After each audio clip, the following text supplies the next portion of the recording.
Hey everyone, welcome back. This is Ryan, the Homestead Consultant from homesteadconsultant.com.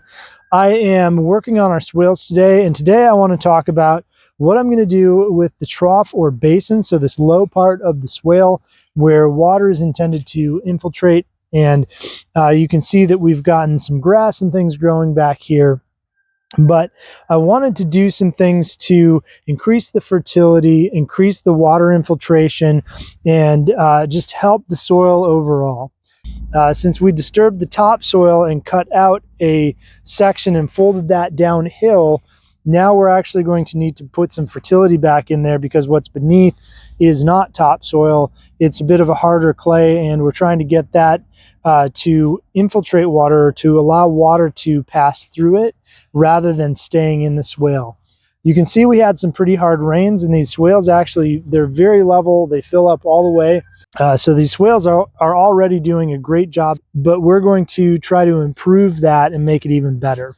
So first of all, we're going to put the manure and compost from the chicken run into these swales. It's okay that it's just a little bit hot. I don't think it's going to hurt anything, because it's sitting in the bottom or the basin of these swales where it will have time to decompose. The other reason is that we're going to be putting wood chips on top of all of this, and that will actually knock down the ammonia and the hot portion of the chicken manure. So we'll be able to really reduce any potential ill effects of the high nutrient chicken waste that goes into this system. So after we put the chicken waste in, we're going to do wood chips. I'm going to put that on top, and it's actually going to fill in this space a little bit.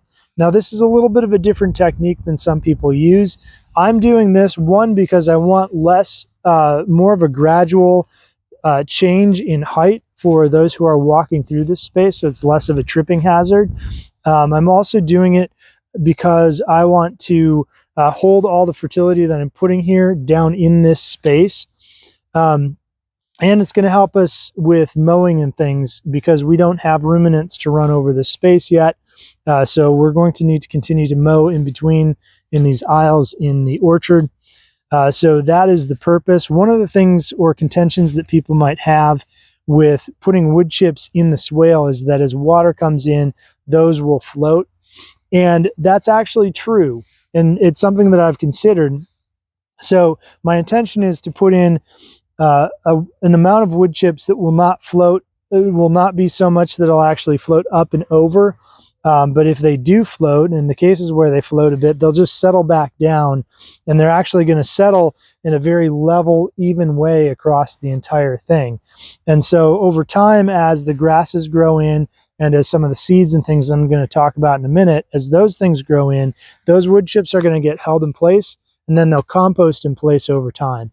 So then we'll have a very, very permeable basin in this swale that will allow for a lot of water to get through, but it won't be that obvious deep swale that you would typically see.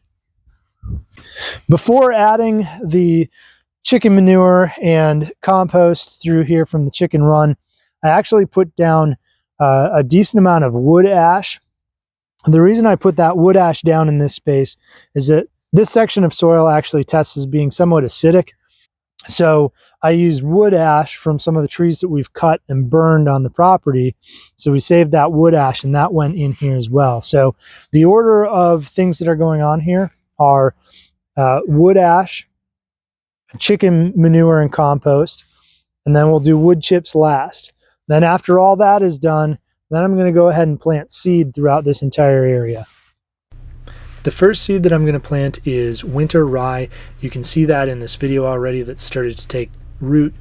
This is going to provide a root net to hold things in place, as well as a place for the next succession plants to go in. The next plant I'm going to plant is hairy vetch. That's going to be a nitrogen fixer that reseeds itself. And then daikon radish, and daikon radish is going to be a deep tap-rooted radish that will provide organic matter to the entire swale. And white clover will be a perennial nitrogen fixer for the swale system. I have a whole series of swale videos that I'm doing here on YouTube that you can look up. on my channel. If you need any help, please check out my website, thehomesteadconsultant.com. I'd be happy to help you.